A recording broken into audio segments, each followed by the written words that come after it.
Hello, hello. Welcome to the Ba.Bl podcast. I am live, or the live stream anyway. I am Xochitl MLPZ, your host and speaker for the evening. This is going to be short, I think. I just want to say, I want to ask you, actually, I have a question. Do any of you scroll on your phone, Facebook, Instagram, whatever you're on, and you're like just scrolling, looking at videos, checking out stuff that is on your feed because there are things that you subscribe to or followed.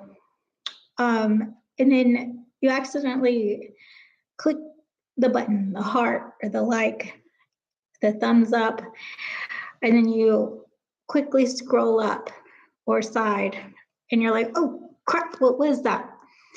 But normally in previous years, you may have just let it slide and be like, oh, I liked something. I don't know what it was. But tell me this. Am I the only one that gets freaked out that maybe I may have pushed the heart on something or the thumbs up on something that may have been racist? So I don't follow racists. I don't follow any of that stuff. I try to only follow the stuff that, are for me and my people and the dancing, etc. But in that, the things that I am interested in watching about in the news, the recent news, etc., I also get the opposite sometimes, right? And that just pops up because it's within the same subject or the topic. And so I get nervous. Oh, crap, what did I just... Am I the only one that goes through that? I feel like that's probably really common right now that everybody's sort of going through. That's a weird, difficult. It's new for me, even as a brown person growing up as a Mexican in the 90s, as a teenager in school, with all of the gang violence and F the police and Don King, etc. So police brutality, all of that was going on as I was growing up. I'm in my sort of important teenage years, but I don't think I feared going out as much as I do now. And I know ICE is a much bigger thing than police brutality, which doesn't occur all of the time. It's definitely not everywhere all of the time. There are some bad cops, like there are some bad people, right? And it's in every industry, everywhere that you go. But so I think that because we're in Northern California, I've talked about that before, it's a little bit different than it was in Southern California, but we did feel it. And now with the ICE agents, it's sort of the same. We feel it less over here than it is over there, but I go over there quite frequently to Los Angeles or San Diego, and either on business or for personal reasons and personal visits. Recently, I was just there a few weeks ago. The streets are dead. Obviously, the traffic is probably cut down by 85%. There was almost literally no traffic the whole day or night, all times of the day or night.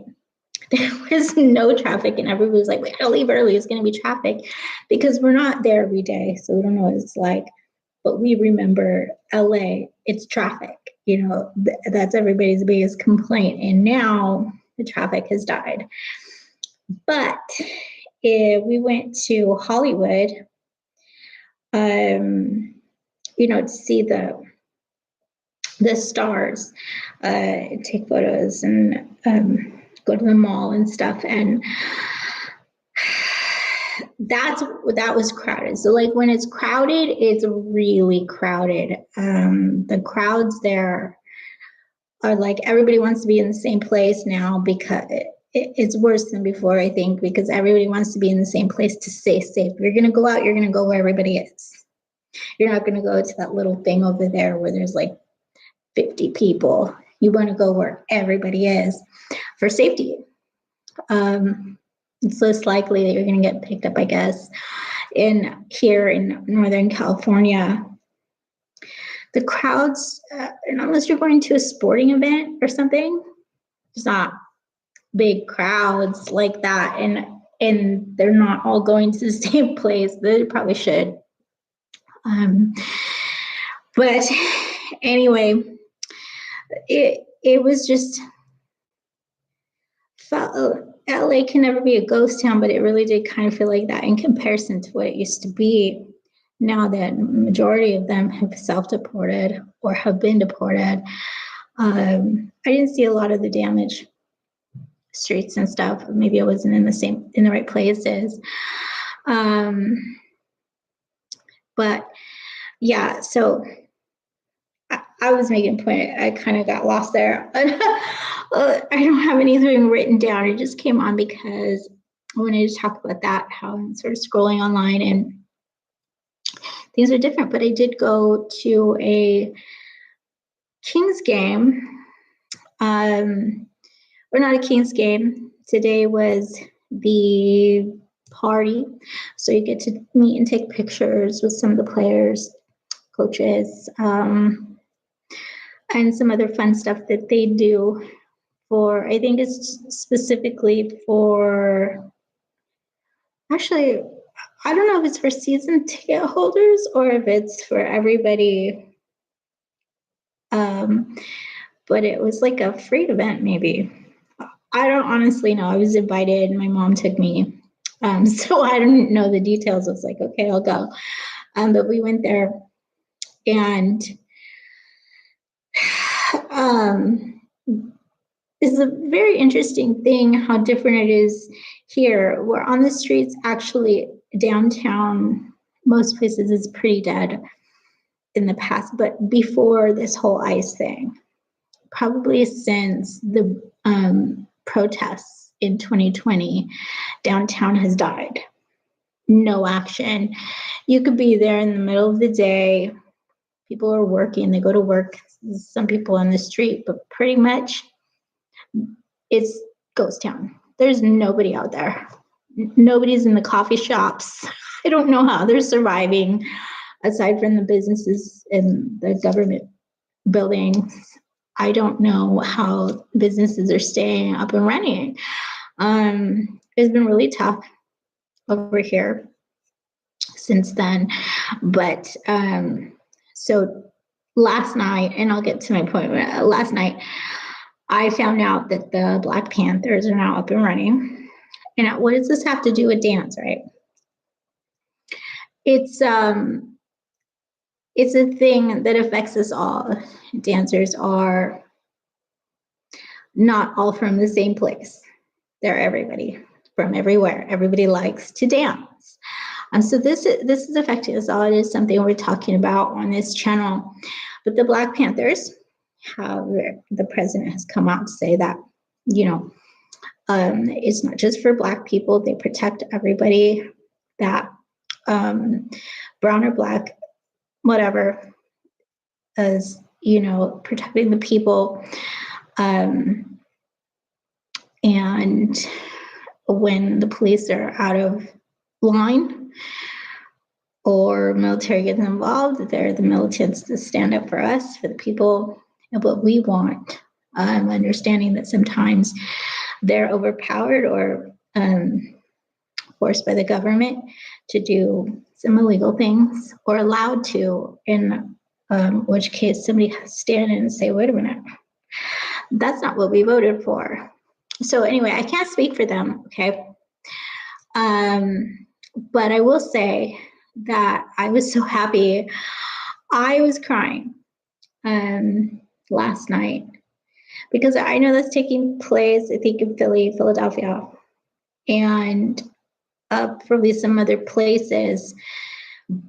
But I don't, not that I necessarily want a civil war or anything, but I do think that for the past few months, I've been wondering, when are people going to start coming? Like, we have so many gangsters in California and Texas and whatever. They're sort of hiding out. There was so much gun war in the 90s, but now when it's important to protect ourselves and each other and themselves, where are they? That was the question for a little while. A couple months ago, some Mexicans were ranting about, and now the Black Panthers are coming out and saying, okay, well, help. But so it's a very concerning thing, staying here in this country. I don't know that I want to anymore. Don't tell me to leave, okay? Because as it is, I can go anywhere I want. Right now, I am a U.S. citizen, business person. I'm, born and raised here. My mother is American and whatever. So the thing is, I do have family in Mexico and family from Mexico that lives here. And it's just like, I don't want to continue saying how hard it is. That's the obvious point. But it made me feel so happy that people are finally out there helping. I can't do anything as one person who doesn't have any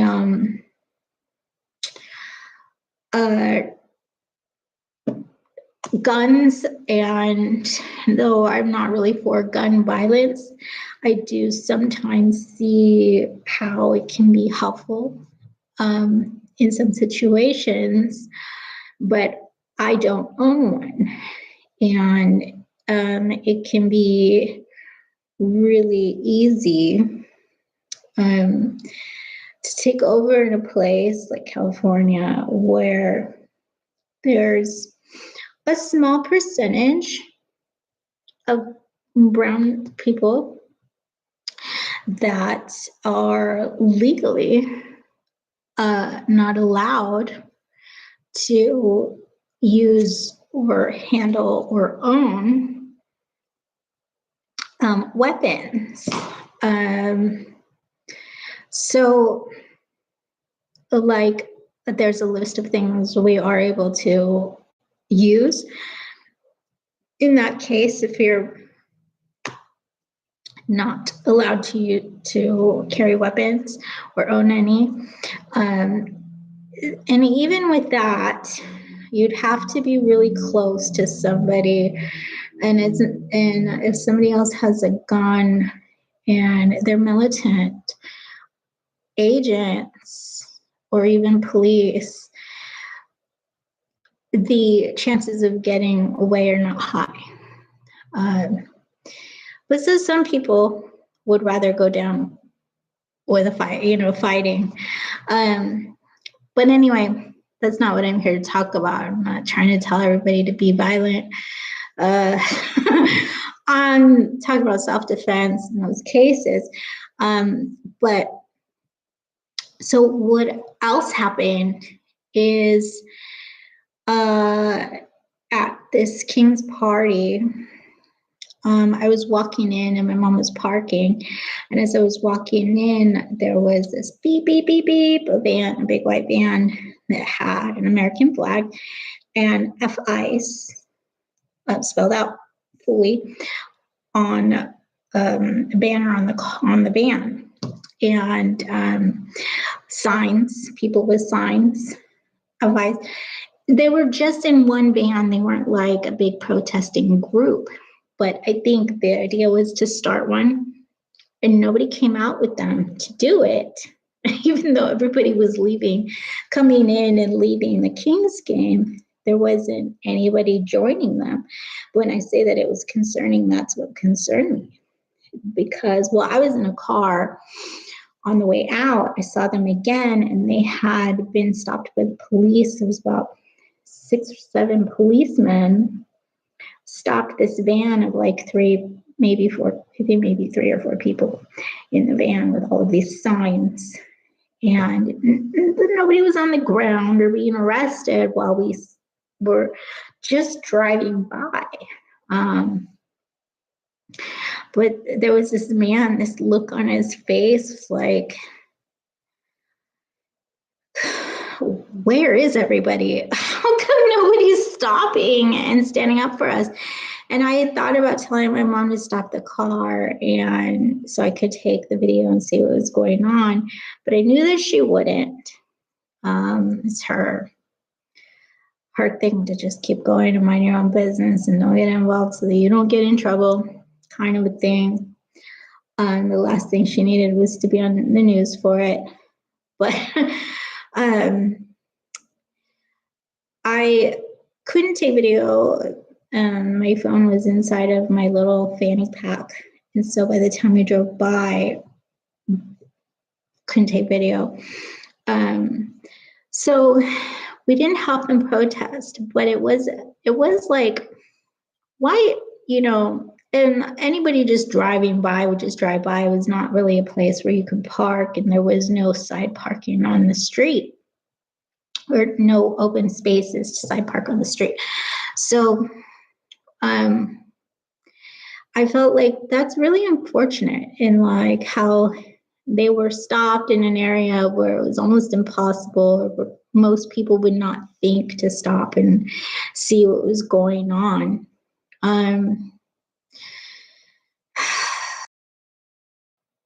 So I just want to see if that worked. So anyway, I just wanted to come on here. I know we do a lot of king stuff. Sometimes this might pop up in your algorithm on your feed. So if you are those people, or if you saw it too, I want to personally thank them for being out there and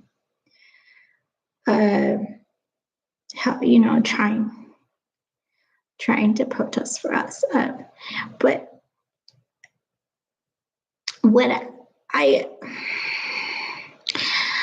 the most disappointing thing was that the police officers were Black and brown people. There's a couple of Black cops and a couple of what I would assume to be Mexican cops, or maybe Indian or something.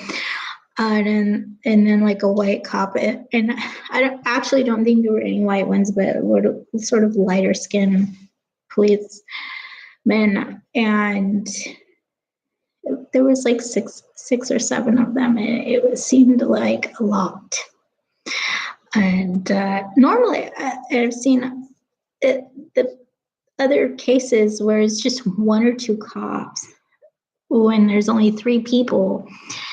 It's not that many policemen because they're armed.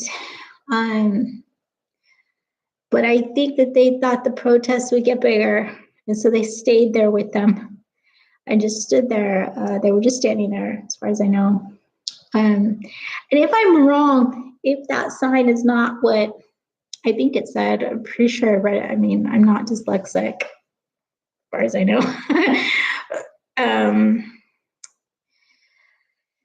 But it's sort of a difficult thing, and you think that me and my mom would be on the same page. And it's when I say that, I want you to think what I know you're thinking. She's worked for the government for like 45 years. And so she knows a lot more about the law and the rules and the guidelines that have to be followed, and what the people do that makes somebody get arrested, etc.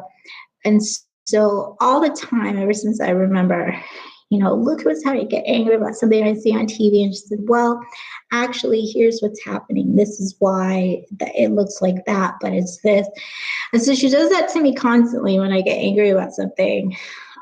So my mom's always looking for the real case of what's going on, where I'm just seeing 6 policemen and 3 white people with an FI sign. And so I don't know You know, we all make our own assumptions. We all do whatever we do. But if it's what I think, I want to thank them. And then if I'm wrong about it, and it was actually the opposite because they were waving the American flag, and they were white people in the van, which is, I was like, oh, that's weird. I don't really understand. But if it is what I think, there are people out there that have the right mind. And I wouldn't know if anybody else saw it, because I want to know that what I saw was what I saw, or if I was misled by one of the signs. So if you saw it, or if you know anything about it, if it was on the news at all, I didn't stay long enough, let me know. It's just one van. I saw them when I got there, and then I think we left 2 hours later. The thing was only 3 hours. We left 2 hours later, and they were arrested, and I don't know how long they had been there with the police, but I think that if it was the FI situation, I don't know, they were protesting for us. What I was concerned about was that there was nobody else with them. The three of them, they were just alone. And so I didn't understand, I go, maybe I'm reading it wrong. We did drive by pretty fast. But so because my mom and I have those arguments, we don't talk about it. We choose just to have our own opinions. And when we don't want to fight, we keep our mouth shut. We know it's going to be an issue, right? So we'll just, maybe some other day. But not that we're on opposite sides. Nobody thinks this is right. It's really tough for a Mexican American that has family, dead or alive, that's worked in the fields, that's been through it the first time around, in the 60s and the 70s, and in some family members that had been through it in the 40s. And so it's difficult because as American as you are, as you feel, I don't even speak Spanish that well. I don't know anything else, so hard to see and deal with, but it's hard to understand because you grow up trying to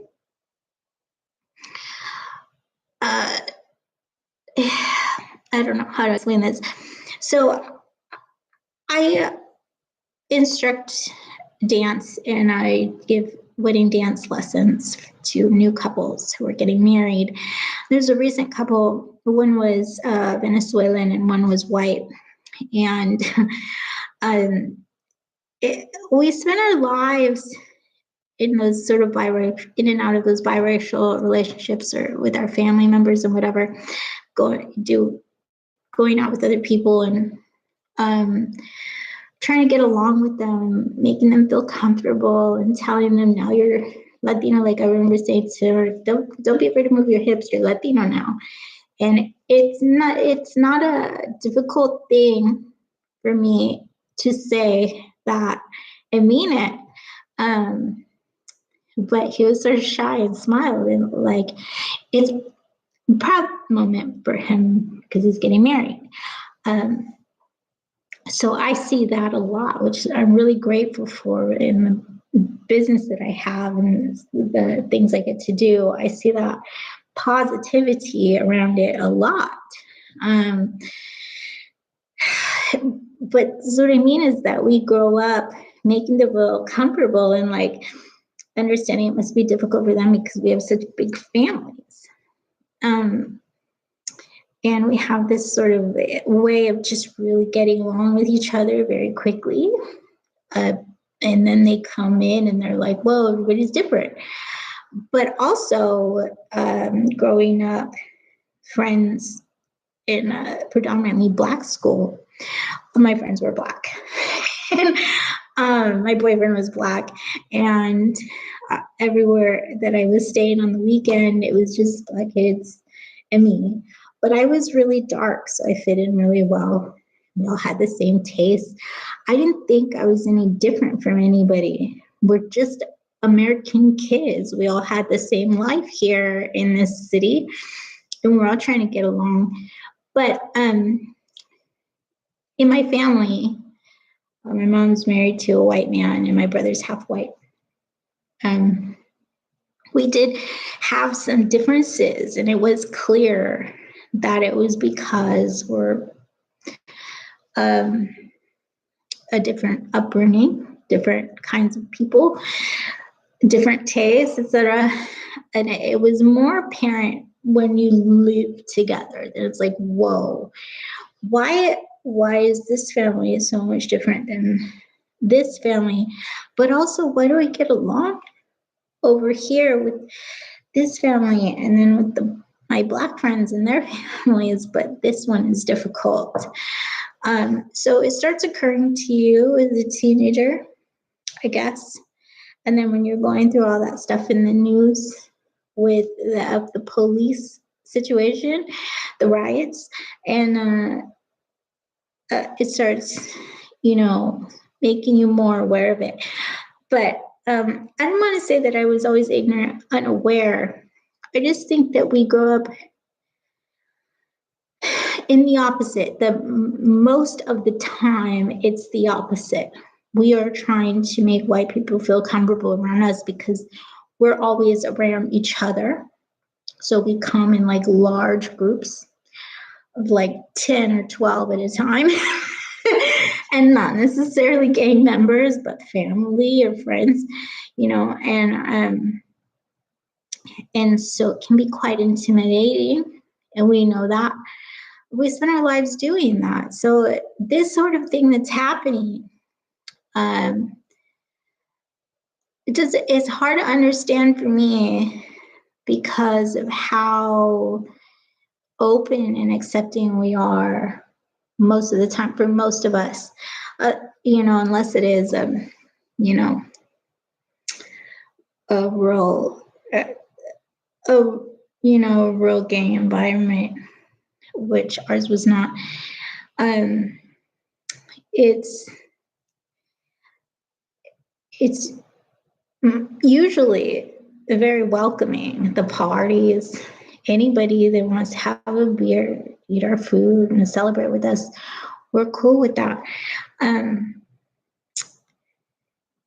But so as a Mexican American that grew up in that way, it's a really difficult thing to get my mind around, like,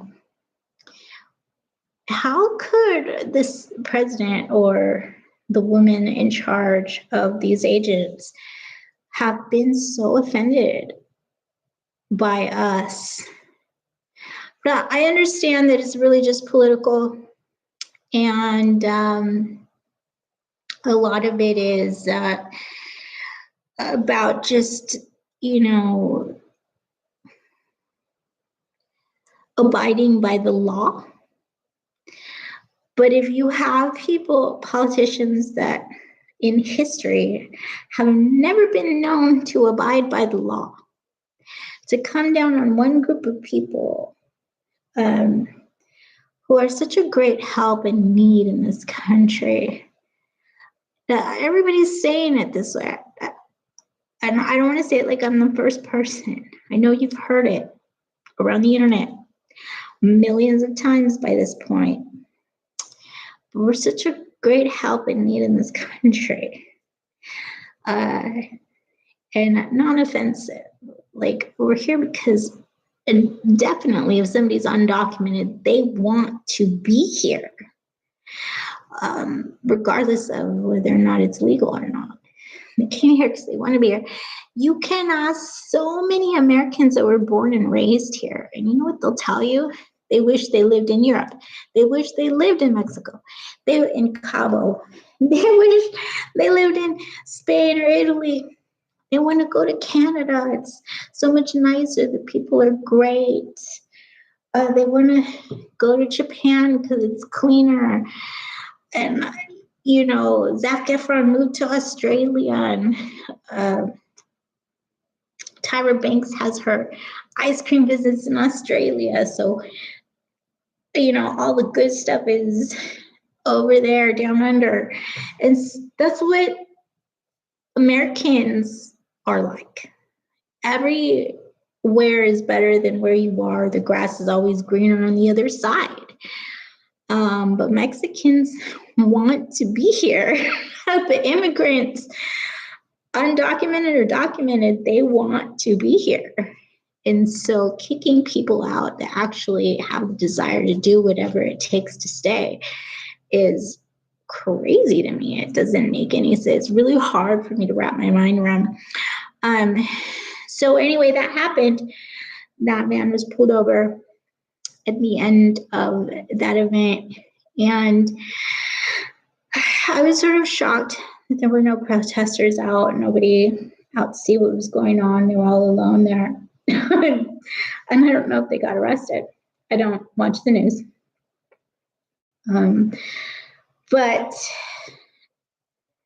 yeah, there's a lot of stuff. And then I was home scrolling through my phone. And when I was like, oh crap, what did I click on? What did I like? And I had to go back and see if it was an article. So I had to read the article to make sure it was nothing terribly offensive that I disagreed with.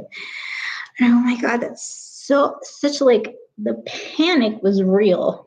It was not like I'm saying this with a smile right now because it's over, but I really freaked out for a couple of moments. And because I know that there are people wherever that are paying attention to what you're doing online. They're probably listening and watching this, and my words are being accounted for on the internet somehow, some way. I don't really care that people know what my opinions are, what I talk about, but I mean, if it gets out, you know, if I were a famous person or because I'm a business person and then something happens to me where it's on the news or something, and then the information comes out and these are the things that she was liking on the internet. They checked her phone and this is all her history on Facebook or whatever. You know, they've done that to people. So I really freaked out for a moment. But you know what? All in all, it was a good day. I missed the basketball players. Okay, I think Monk was out there taking photos with the fans. They were only out for like half an hour, and we didn't get there in time. The lines were long. I think the coach was out there, and Bobby Jackson, old player, previous player from years before, and they were taking pictures. Oh my God, and that was our game, right? That was our team. Me and my mom really started watching the games during that time. So we were sort of disappointed we didn't get photos of them. But I do still have a photo on my Instagram for the Ba.Bl. It's the Ba.Bl official on Instagram. And this is spelled the same way as this one. On there, I did meet a couple of people from the Kings, commentators, and then also former couple former basketball players. So you can check out those photos. But I want to get more. Anyway, we'll be posting some of the photos that we did take at this event. One of the fun things was that I got to meet the dancers, the Kings dancers. And so there's some of the best in the NBA. They were taking photos out there. they seem really bored actually. But, they're so famous to me. I know they're new in comparison to me. I'm older and I've been doing this kind of thing for a long, long time. But they're still famous to me. They're so famous to me. But I watch them all the time and I see them on stage all the time. So it's a big deal. But they've been televised and they're awesome. So they were really nice, really sweet. One of the dancers told me that the color looked great on me. I was wearing purple. So I'm like, yeah, for you guys too. But so they were sweethearts. And if you want to check out the photo, follow me. I didn't get a lot of video of this event because I was on crutches. And it's just, I had a swollen knee. I don't have a brace in this house. I couldn't find it. So I asked my mom to bring her crutches. And I took her crutches so I don't, mess up my knee worse. I could be fine by Monday for any of my lessons and classes. So I'll be good. Don't worry about it, students. Anyway, that's it for today. Let me know if how you've been affected by this, or if any of this has happened, if you saw any of it, if you're in the area, or if you went to that event. And I want to know how you guys feel about that. Dancers, check out that photo, like, share, follow, subscribe. I'll see you later.